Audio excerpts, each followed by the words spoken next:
ಯತೋ ಜನ್ಮಾದ್ಯಸ್ಯ ಶ್ರುತಿಸುನಯಮಾನೈಕವಿಷಯಾತ್ ಸ್ವತಂತ್ರಸ್ತಂತ್ರಜ್ಞೋ ಗುರುರಪಿ ಗುರೋರ್ಯಶ್ಚ ಜಗತಾಂ ವಿಮೂಢಾ ಯತ್ತತ್ವಂ ಪ್ರಕಟಮಿಹ ವೇತ್ತುಂ ಸುಮನಸೋ ಮುಕುಂದಂ ಧ್ಯಾಯಾಮ ವಹತ ಗುಹಕಂ ತಂ ಸ್ವಮಹಸಾ ಸರ್ವವಿಘ್ನಃ ಪ್ರಶಮನಂ ಸರ್ವಸಿದ್ಧಿಕರಂ ಪರಂ ಸರ್ವಜೀವ ಪ್ರಣೇತಾರಂ ವಂದೇ ವಿಜಯದಂ ಹರಿಂ ಕರೋತು ಮಮ ಕಲ್ಯಾಣಂ ಹರಿರ್ಹಯಮುಖಾಭಿದಃ ಗುರುಶ್ಚ ಮಧ್ವನಾಮಾಮೇ ವರದೋಸ್ತು ನಿರಂತರಂ ವಾಣಿತೆ ಕರವಣ್ಯಂಬ ಶರಣೋರ್ದಿ ಸರ್ವದಾ ಮಧ್ವಾಕ್ಯ ಸರಣೀರ್ಭೂಯಾತ್ ಶ್ರೀಮದಾಚಾರ್ಯ ಭಾವಗ ಸಮಾಶ್ರಯೇದ್ಗುರುಂ ಭಕ್ತ್ಯಾ ಮಹಾವಿಶ್ವಾಸಪೂರ್ವಕಂ ನಿಕ್ಷಿಪೇ ಸರ್ವಭಾರಾಂಶ್ಚ ಗುರೋ ಶ್ರೀಪಾದಪಂಕಜೇ.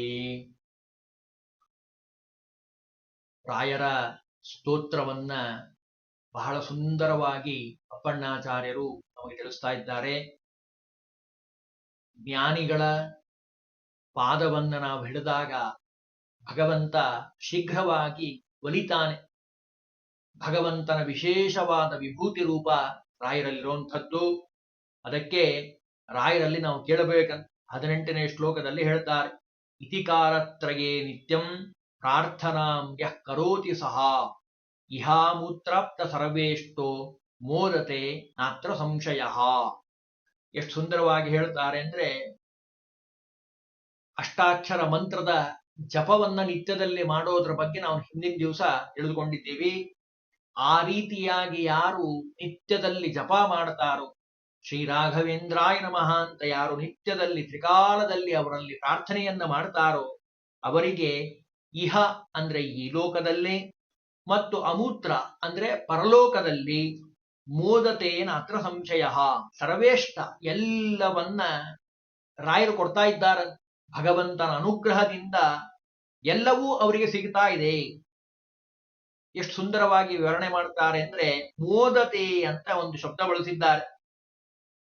ಕೆಲವರಿಗೆ ಹಣದಿಂದ ತೃಪ್ತಿ, ಕೆಲವರಿಗೆ ಜ್ಞಾನದಿಂದ ತೃಪ್ತಿ, ಕೆಲವರಿಗೆ ಆಹಾರದಿಂದ ತೃಪ್ತಿ, ಕೆಲವರಿಗೆ ಉದ್ಯೋಗದಿಂದ ತೃಪ್ತಿ, ಕೆಲವರಿಗೆ ಸಂತಾನ, ವಿವಾಹ, ನಾನಾ ವಿಧವಾದ ಇಷ್ಟಾರ್ಥಗಳನ್ನ ಕೊಡ್ಲಿಕ್ಕೋಸ್ಕರವಾಗಿ ಅವರು ಕೂತಿದ್ದಾರೆ. ಹಾಗಾಗಿ ಅವರನ್ನ ಯಾರು ಪ್ರಾರ್ಥನೆಯನ್ನ ಮಾಡುತ್ತಾರೋ ಅವರಿಗೆ ಎಲ್ಲವನ್ನ ಕೊಡ್ತಾ ಇದ್ದಾರೆ.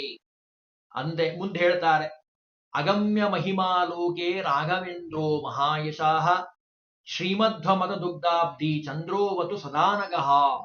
ಎಷ್ಟು ಸುಂದರವಾಗಿ ಹೇಳ್ತಾರೆ ನೋಡಿ. ಅಂದ್ರೆ ರಾಯರ ಒಂದು ವ್ಯಕ್ತಿತ್ವ ಅಪೂರ್ವವಾಗಿರುವಂಥದ್ದು. ಅದರ ಬಗ್ಗೆ ಹೇಳ್ತಾರೆ, ಈ ಲೋಕದಲ್ಲಿ ಮಹಾಯಶ ಮಹಾಕೀರ್ತಿವಂತರಾಗಿರುವಂಥವ್ರು. ಅಗಮ್ಯ ಮಹಿಮಾಲೋಕೆ, ಈ ಲೋಕದಲ್ಲಿ ಅರಿಯಲಾಗದೇ ಇರುವಂತಹ ಮಹಿಮೆ, ಅಷ್ಟು ಎತ್ತರವಾಗಿರುವಂತಹ ಸಮುದ್ರ ಇದ್ದ ಹಾಗೆ. ರಾಯರು ಅಂದ್ರೆ ಸಮುದ್ರ ಇದ್ದ ಹಾಗೆ. ಭಗವಂತನ ಅನುಗ್ರಹವನ್ನ ಪಡೆದಂಥವ್ರು. ಅದರಲ್ಲೂ ಮಧ್ವಮತ ಅನ್ನುವಂತಹ ಕ್ಷೀರಸಾಗರದಲ್ಲಿ ಹುಟ್ಟಿದಂತಹ ಚಂದ್ರನಂತಿರುವಂತಹವರು ನಮ್ಮ ರಾಘವೇಂದ್ರ ಸ್ವಾಮಿಗಳು. ಅಂಥವರು ನಮ್ಮನ್ನ ಯಾವಾಗ್ಲೂ ಪಾಲಿಸಲಿ. ರಾಯರ ಕೀರ್ತಿ ಮಹತ್ತರವಾಗಿರುವಂಥದ್ದು.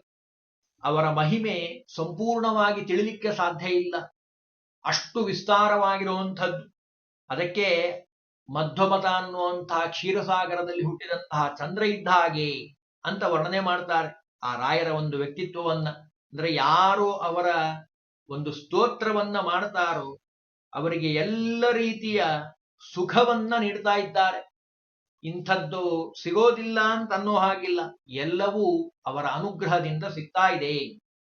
ಅನಘ ಅಂದ್ರೆ ಕಳಂಕ ಇಲ್ಲದೆ ಇರುವಂತಹ ಶುದ್ಧವಾದ ಸುಖವನ್ನ, ಆ ಜ್ಞಾನವನ್ನ, ಸಂತಾನ ಸಂಪತ್ತನ್ನ ನಮ್ಮ ಯೋಗ್ಯತಾನುಸಾರವಾಗಿ ರಾಯರು ಅನುಗ್ರಹವನ್ನ ಮಾಡ್ತಾರೆ. ಇನ್ನು ರಾಯರ ಬೃಂದಾವನದ ವರ್ಣನೆ ಮಾಡ್ತಾರೆ. ವೃಂದಾವನದ ಒಂದು ವೈಶಿಷ್ಟ್ಯತೆಯನ್ನು ತಿಳಿಸ್ತಾರೆ. ವೃಂದಾವನ ನಾವು ದರ್ಶನ ಮಾಡಿದ ಕೂಡಲೇ ನಮಗೆ ಆಗೋಂತಹ ಫಲ ಏನು ಅಂತ ಹೇಳ್ತಾರೆ. ಸರ್ವಯಾತ್ರಾ ಫಲಾವಾಪ್ತೇರ್ ಯಥಾಶಕ್ತಿ ಪ್ರದಕ್ಷಿಣಂ ಕರೋಮಿ ತವ ಸಿದ್ಧಸ್ಯ ವೃಂದಾವನ ಗತಂ ಜಲಂ ಶಿರಸಾಧಾರಯಾಂ ಯದ್ಯ ಸರ್ವತೀರ್ಥ ಫಲಾಪ್ತಯೇ. ಬಹಳ ಸುಂದರವಾದ ಶ್ಲೋಕ. ಮಂತ್ರ ಗೋಪಾಲದಾಸರು ಹೇಳ್ತಾರೆ, ಶ್ರೀಧ ವಿಠ್ಠಲರು ಹೇಳ್ತಾರೆ ಬಹಳ ಸುಂದರವಾಗಿ, ಜಗನ್ನಾಥ ದಾಸರು ಹೇಳ್ತಾರೆ. ಎಲ್ಲ ದಾಸರು ಅನೇಕ ವಿಧವಾಗಿ ವೃಂದಾವನದ ವರ್ಣನೆ ಮಾಡುತ್ತಾರೆ. ಮಂತ್ರ ಸಿದ್ಧಿಯ ಕ್ಷೇತ್ರ ಇದು ನೋಡಿ ಕೋವಿದರು, ಮಂತ್ರ ಪ್ರತಿಪಾದ್ಯ ಗೋಪಾಲ ವಿಠ್ಠಲನಿಂದ. ಮಂದ ಜನರು ಕೊರಗೆ ಒಂದು ರೂಪದಿ ಬಂದು ಹರಿಯು, ತಾನಿಲ್ಲಿ ನಿಂದಿ ರೂಪದಿ ಸುಂದರಾಂಗ ಗೋಪಾಲ ವಿಠ್ಠಲ ತಂದು ಫಲವ ನೀವು ತಿಪ್ಪ. ರಾಯರ ವೃಂದಾವನದಲ್ಲಿ ಸಾಕ್ಷಾತ್ ಭಗವಂತ ಕೂತಿದ್ದಾನೆ, ಎಲ್ಲ ದೇವತೆಗಳು ಕೂತಿದ್ದಾರೆ, ಎಲ್ಲ ಗುರುಗಳು ಕೂತಿದ್ದಾರೆ. ಹಾಗಾಗಿ ಆ ವೃಂದಾವನದ ಪ್ರದಕ್ಷಿಣೆಯನ್ನು ಯಾರು ಮಾಡುತ್ತಾರೋ ಅವರಿಗೆ ಬರುವಂತಹ ಲಾಭ ಏನು ಅಂತ ಕೇಳಿದ್ರೆ, ಸರ್ವಯಾತ್ರಾ ಫಲಾವಾಪ್ತೈ. ಸಕಲ ತೀರ್ಥಕ್ಷೇತ್ರಗಳನ್ನ ದರ್ಶನ ಮಾಡಿ ಯಾತ್ರೆ ಮಾಡಿದ್ರೆ ಏನು ಫಲ ಬರಬೇಕೋ ಆ ಫಲ ಯಥಾಶಕ್ತಿ ಪ್ರದಕ್ಷಿಣಂ, ನಮ್ಮ ಶಕ್ತಿಗೆ ಅನುಗುಣವಾಗಿ ಪ್ರದಕ್ಷಿಣೆಯನ್ನ ಮಾಡೋದ್ರಿಂದ ಅವರಿಗೆ ಯಾತ್ರೆ, ಸಕಲ ತೀರ್ಥ ಯಾತ್ರೆ ಮಾಡಿದ ಫಲ ಅದರಿಂದ ಬರ್ತಾ ಇದೆ. ಇದರ ಜೊತೆಗೆ ವೃಂದಾವನ ಗತಂ ಜಲಂ, ವೃಂದಾವನಕ್ಕೆ ಅಭಿಷೇಕ ಮಾಡಿರುವಂತಹ ನೀರನ್ನ ಯಾರು ಸ್ವೀಕಾರ ಮಾಡ್ತಾರೋ, ತೀರ್ಥವಾಗಿ ಸ್ವೀಕಾರ ಮಾಡ್ತಾರೋ ಅವರಿಗೆ ಎಲ್ಲಾ ತೀರ್ಥಗಳಲ್ಲಿ ಸ್ನಾನ ಮಾಡಿದಂತಹ ಫಲ. ಒಂದು ತೀರ್ಥ, 2 ತೀರ್ಥ, 10 ತೀರ್ಥ ನಮ್ಮ ಜೀವನದಲ್ಲಿ ನಾವು ನೋಡ್ಲಿಕ್ಕೆ ಸಾಧ್ಯ ಇಲ್ಲ, ಅಸಾಧ್ಯವಾಗಿರುವಂಥದ್ದು. ಎಷ್ಟೋ ಜನ ಇವತ್ತಿಗೂ ಪಕ್ಕದಲ್ಲೇ ಹರಿಯುವಂತಹ ತುಂಗಭದ್ರ, ಕೃಷ್ಣ, ಕಾವೇರಿ ಅಥವಾ ಗಂಗಾ ನದಿ, ಯಮುನಾ ನದಿ, ಸರಸ್ವತಿ, ಎಷ್ಟೋ ನದಿಗಳಿದ್ದಾವೆ. ಆ ನದಿಗಳ ಹೆಸರನ್ನೂ ಕೇಳದೇ ಇದ್ದಾರೆ. ಎಷ್ಟೋ ಜನಕ್ಕೆ ಹೆಸರು ಗೊತ್ತಿಲ್ಲ, ಎಲ್ಲೋ ಕೆಲವರು ಸ್ನಾನ ಮಾಡ್ಕೊಂಡ್ ಬಂದಿರಬಹುದು. ಅದಕ್ಕೆ ಆ ಎಲ್ಲಾ ಸಕಲ ತೀರ್ಥಗಳಲ್ಲಿ ಸ್ನಾನ ಮಾಡಿದಂತಹ ಫಲ, ಆ ತೀರ್ಥವನ್ನ ಸ್ವೀಕಾರ ಮಾಡೋದು. ಶಿರಸಾಧಾರಯಾಂ ಯದ್ಯ, ತಲೆಯಲ್ಲಿ ಧಾರಣೆ ಮಾಡುವಂಥದ್ದು ಆ ತೀರ್ಥವನ್ನ, ಅದರಿಂದ ಎಲ್ಲವೂ ಫಲ ಅವರಿಗೆ ದೊರೀತಾ ಇದೆ ಅಂತ ಹೇಳ್ತಾರೆ. ಬಹು ಜನುಮಗಳಲ್ಲಿ ಅಹಿಶಾಯಿ ಇವರಿಂದ ರಹಸ್ಯ ಅರ್ಚನೆಯ ಕೊಂಡು ಇಹಲೋಕದಲ್ಲಿ ಇವರ ಮಹಿಮೆ ವ್ಯಕುತಿ ಮಾಡದ ಸಹಕಾರಿಗಳ ಸರ್ವರ. ಎಷ್ಟೆಲ್ಲ ವರ್ಣನೆ ಮಾಡ್ತಾರೆ ನೋಡಿ ಜಗನ್ನಾಥ ದಾಸರು. ಅಷ್ಟು ನಿಮಗೆ ಆಶ್ಚರ್ಯಚಕಿತ ಆಗುವಂಥದ್ದು. ಮೇಲ್ನೋಟಕ್ಕೆ ಇದು ಆಶ್ಚರ್ಯ ಅಂತ ಅನಿಸ್ತದೆ, ಆದರೆ ಭಗವಂತನ ಸನ್ನಿಧಾನ, ವಾಯುದೇವರ ಸನ್ನಿಧಾನದ ಪ್ರಭಾವದಿಂದ ವೃಂದಾವನದಲ್ಲಿ ಕೂತು ರಾಯರು ಅನುಗ್ರಹವನ್ನ ಮಾಡ್ತಾ ಇದ್ದಾರೆ. ಇಷ್ಟೇ ಅಲ್ಲ,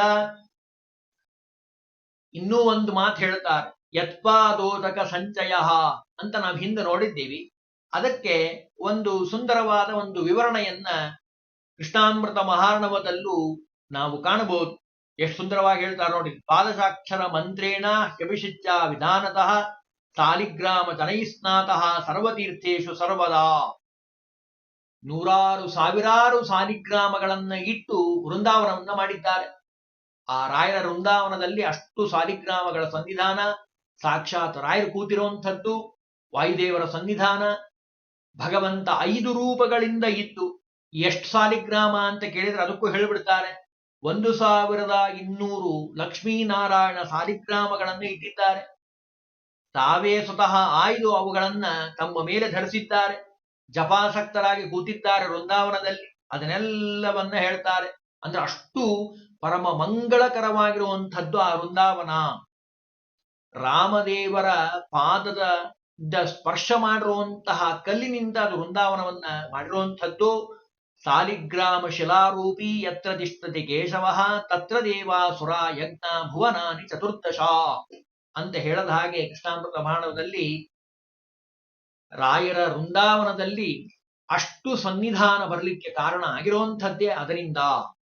12 ಸಾಲಿಗ್ರಾಮ ಇದ್ರೆ ಒಂದು ಕ್ಷೇತ್ರ ಅಂತ ಅನಿಸ್ಕೊಳ್ತದೆ. ಅಂಥದ್ರಲ್ಲಿ 1200 ಲಕ್ಷ್ಮೀನಾರಾಯಣ ಸಾಲಿಗ್ರಾಮಗಳಿದ್ದಾವೆ ಅಂದ್ರೆ ಅದರ ಮಹತ್ವ ಇಷ್ಟೇ ಅಂತ ಹೇಳಲಿಕ್ಕೆ ಸಾಧ್ಯ ಇಲ್ಲ ಅಂತಾರೆ. ಅಂದ್ರೆ ಅಷ್ಟು ದೊಡ್ಡದಾಗಿರುವಂತಹ ಕ್ಷೇತ್ರ. ಗಂಗಾ ಗೋದಾವರಿ ರೇವಾ ನದ್ಯೋ ಮುಕ್ತಿ ಪ್ರದಾಶ್ಚಯ ನಿವಸಂತಿ ಸರ್ವತೀರ್ಥಾ ಸಾಲಿಗ್ರಾಮ ಶಿಲಾಜಲೇ. ಸಕಲ ತೀರ್ಥಗಳು ಅಂತ ಏನಿದ್ದಾವೋ ಬ್ರಹ್ಮಾಂಡದಲ್ಲಿ ಎಲ್ಲವೂ ಸಾಲಿಗ್ರಾಮದ ತೀರ್ಥದಲ್ಲಿ. ಅದಕ್ಕೂ ಹೆಚ್ಚಾಗಿ ಆ ತೀರ್ಥಕ್ಕೆ ಮಹತ್ವವನ್ನು ಕೊಟ್ಟಿದ್ದಾರೆ. ಸಾಲಿಗ್ರಾಮ ಶಿಲಾ ಚಕ್ರಂ ವಜ್ರಗೀತೆ ನಿರ್ಮಿತಂ. ಶ್ಲೋಕದಲ್ಲೆಲ್ಲ ಭಾರಿ ವಿವರಣೆ ಮಾಡಿ ಹೇಳ್ತಾರೆ. ಅಷ್ಟು ಪರಮ ಮಂಗಳಕರವಾಗಿರುವಂಥದ್ದು ಆ ಬೃಂದಾವನ.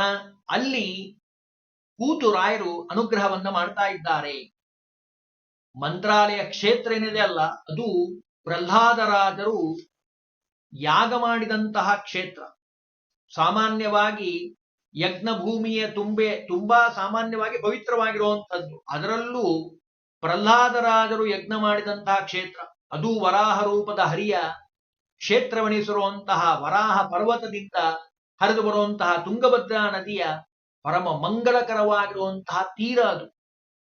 ಅಷ್ಟೇ ಅಲ್ಲ, ಇನ್ನೂ ಒಂದು ಮಾತು ಹೇಳ್ತಾರೆ, ನೆಲೆಯಾಗಿ ನಿಂತಿದಲ್ಲಿ ಇಬ್ಬರು ಒಲಿಸಿಕೊಳ್ಳುತ್ತಲೇ ಹರಿಯ ಗುಣಗಳ. ವಿಜಯದಾಸರು ತಮ್ಮ ಸುಳಾದಿಯಲ್ಲಿ ತಿಳಿಸ್ತಾರೆ. ಮಂತ್ರಾಲಯಪುರ ತುಂಗಾತೀರದಿ ಹರಿಭಕ್ತ ಪ್ರಹ್ಲಾದ ವರಯಾಗ ಇಲ್ಲಿ ಮಾಡಿ ಸುರರಿಗಮೃತ ಉಣಿಸಿ ಪರಿಪರಿ ಕ್ರಿಯೆ ಮಾಡಿ ಪರಿಶುದ್ಧ ಆದನೆಂದು ಅರಿತು ಈ ಸ್ಥಳದಲ್ಲಿ ಗುರು ರಾಘವೇಂದ್ರ ರಾಯ ತನ್ನ ಶರೀರ ಪೋಗಲಾಡಿಸಿಲ್ಲಿ ಪರಲೋಕ ಸಾಧನ ಪರಿಪೂರ್ತಿ ಮಾಡಿಕೊಂಡು ಶ್ರೀಕೃಷ್ಣ ಚರಣಕ್ಕೆರಗಿ ಸಂತೋಷದಲ್ಲಿ ಧರೆಯಲ್ಲಿ ಮೆರೆತಿದ್ದ ಜನರ ಪೊರೆಯಬೇಕೆಂದನದು. ಮಂತ್ರಾಲಯದ ಸುಳಾದಿಯಲ್ಲಿ ಗೋಪಾಲದಾಸ್ ಹೇಳುವಂತಹ ಮಾತು. ಪ್ರಹ್ಲಾದರಾಜರು ಯಜ್ಞ ಮಾಡಿದಂತಹ ಪರಮ ಮಂಗಳಕರವಾಗಿರುವಂತಹ ಜಾಗದಲ್ಲಿ ರಾಘವೇಂದ್ರ ಸ್ವಾಮಿಗಳು ಕೂತಿರುವಂಥದ್ದು. ರಾಘವೇಂದ್ರ ಅಂದ್ರೆ ಬರೇ ರಾಘವೇಂದ್ರ ಸ್ವಾಮಿಗಳು ಅಂತ ಅಷ್ಟೇ ಅಲ್ಲ ಅರ್ಥ. ಅದು ಯಾರ ಹೆಸರು? ಭಗವಂತನ ಹೆಸರು. ಅದನ್ನು ಹೇಳ್ಬಿಡ್ತಾರೆ. ರಾಘವೇಂದ್ರನೆಂಬ ರೂಪ ತಾನೇಯಾಗಿ ರಾಘವೇಂದ್ರನೆಂಬ ನಾಮ ಇರಿಸಿಕೊಂಡು ರಾಘವೇಂದ್ರರಿನ್ನು ಮಾಡಿದಂತಹ ಪುಣ್ಯ ಭೋಗವನರಿತು ತನ್ನ ಭಾಗವತರ ಕೀರ್ತಿ ಸಾಧಿಸಿ ಸಲುಹಲು ಜಗದೊಳಗೆಲ್ಲ ಮೇಘ ಸೂರ್ಯನಂತೆ ಅಮೋಘ ಕೀರುತಿಯನ್ನು ರಾಘವ ಇವರಿಗೆ ರಾಜ್ಯದಿ ತಂದಿತ್ತ ರಾಘವೇಂದ್ರ ಮೂರ್ತಿ ಗೋಪಾಲ ವಿಠಲ ಭಾಗವತರಲ್ಲಿ ಬಹುಪೂಜನಗೊಂಬ. ಸಾಕ್ಷಾತ್ ಭಗವಂತ ರಾಘವೇಂದ್ರ ಅನ್ನುವಂಥ ರೂಪದಿಂದ ಆ ರಾಯರಲ್ಲಿ ಕೂತಿದ್ದಾನೆ. ಅದರ ಬಲದಿಂದಲೇ ಇವತ್ತು ದಿನದಿಂದ ದಿನಕ್ಕೆ ಆ ರಾಯರ ಮಹಿಮೆ ಹೆಚ್ಚು ಹೆಚ್ಚು ಹೆಚ್ಚಾಗ್ತಾ ಇದೆ. ಲಕ್ಷಾವಧಿ ಜನ ಹೋಗಿ ಸೇವೆಯನ್ನ ಮಾಡ್ತಾರೆ. ಒಬ್ರು ಇಬ್ರು ಅಲ್ಲ, ದೇಶ ವಿದೇಶಗಳಿಂದ ಬಂದು ಸೇವೆಯನ್ನ ಮಾಡ್ತಾರೆ.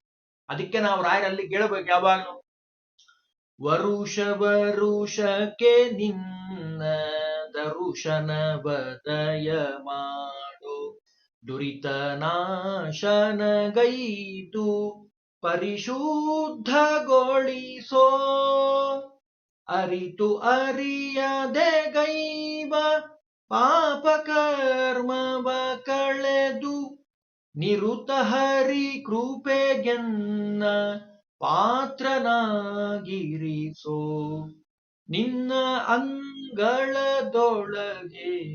ಹಿಡಿಯನ್ನ ಹಾಕೋ ತನ್ನ ಶ್ರೀ ಗುರು ರಾಘವೇಂದ್ರ ಸಂಪನ್ನ. ಅಂತಹ ಮಹಾಜ್ಞಾನಿಗಳಾಗಿರುವಂತಹ ರಾಯರ ವೃಂದಾವನದ ಮಹಿಮೆಯನ್ನು ತಿಳಿಸ್ತಾ ಇದ್ದಾರೆ. ಸರ್ವಯಾತ್ರೆಗಳನ್ನ ಮಾಡಿದಂತಹ ಫಲ ವೃಂದಾವನಕ್ಕೆ ಯಥಾಶಕ್ತಿ ಪ್ರದಕ್ಷಿಣೆಯನ್ನು ಮಾಡೋದ್ರಿಂದ. ಅಷ್ಟೇ ಅಲ್ಲ, ತುಂಗಭದ್ರೆಯ ಪೂರ್ವವಾಹಿನಿಯಾಗಿ ಹರಿದು ಉತ್ತರಕ್ಕೆ ತಿರುಗಿ ಮತ್ತೆ ಪುನಃ ಪೂರ್ವವಾಹಿನಿಯಾಗಿ ಮುಂದುವರಿಯುವಂಥದ್ದು ತುಂಬಾ ವಿಶೇಷವಾಗಿರುವಂಥದ್ದು. ಇಷ್ಟೇ ಅಲ್ಲ, ಮೂಲ ವೃಂದಾವನದ ಮಹಿಮೆ ಅತ್ಯಪೂರ್ವವಾಗಿರುವಂಥದ್ದು. ಮೃತ್ತಿಕಾ ವೃಂದಾವನಗಳು ಎಲ್ಲೆಲ್ಲಿದ್ದಾವೋ ಅಲ್ಲೇ ಅಪೂರ್ವವಾದ ಮಹಿಮೆಯನ್ನ ತೋರಿಸಿದಂಥದ್ದು ನೂರಾರು ಸಾವಿರಾರು ಉದಾಹರಣೆಗಳನ್ನು ಸಿಗ್ತಾ ಇದ್ದಾವೆ ಇವತ್ತಿನ ಕಲಿಯುಗದಲ್ಲೂ. ಅಂಥದ್ರಲ್ಲಿ ಮೂಲ ವೃಂದಾವನದ ಮಹಿಮೆಯನ್ನ ಎಷ್ಟು ವರ್ಣನೆ ಮಾಡ್ಲಿಕ್ಕೆ ಸಾಧ್ಯ ಅಂತಾರೆ. ಒಂದೇ ಮಾತಿನಲ್ಲಿ ಹೇಳೋದಾದ್ರೆ, ತತ್ರೈವ ಗಂಗಾ ಯಮುನಾ ಚ ವೇಣಿ ಗೋದಾವರಿ ಸಿಂಧು ಸರಸ್ವತಿ ಚ ಸರ್ವಾಣಿ ತೀರ್ಥಾನಿ ವಸಂತಿ ತತ್ರ ಯತ್ರೋಚ್ಯುತೋದಾರ ಕಥಾಪ್ರಸಂಗ ಅಂತ ಹೇಳಿದ ಹಾಗೆ, ಎಲ್ಲಿ ಭಗವಂತನ ಕಥೆ, ಭಗವಂತನ ಚಿಂತನೆ, ಭಗವಂತನಿಗೆ ಪ್ರೀತಿಕರವಾಗಿರುವಂತಹ ಸಾಧನೆ ಎಲ್ಲಿ ನಡೀತದೋ ಅಲ್ಲಿ ಗಂಗಾ, ಯಮುನಾ, ಗೋದಾವರಿ, ಸಿಂಧು ಸರಸ್ವತಿ ಎಲ್ಲ ತೀರ್ಥಗಳು, ತೀರ್ಥಾಭಿಮಾನಿ ದೇವತೆಗಳು, ಬ್ರಹ್ಮಾದಿ ದೇವತೆಗಳು ಲಕ್ಷ್ಮೀ ಸಹಿತವಾಗಿ ಬಂದು ನಿಲ್ತಾರೆ ಅಂತ ಹೇಳಿರುವಂತಹ ಹಾಗೆ ಅಲ್ಲಿ ರಾಯರ ಸನ್ನಿಧಾನದಲ್ಲಿ ಎಲ್ಲ ತೀರ್ಥಗಳು ಬಂದು ನಿಂತಿದ್ದಾವೆ ಅಂತ ಹೇಳಿ ಬಹಳ ಸುಂದರವಾಗಿ ನಮ್ಮ ಅಪ್ಪಣ್ಣಾಚಾರ್ಯರು ವರ್ಣನೆಯನ್ನ ಮಾಡಿದ್ದಾರೆ.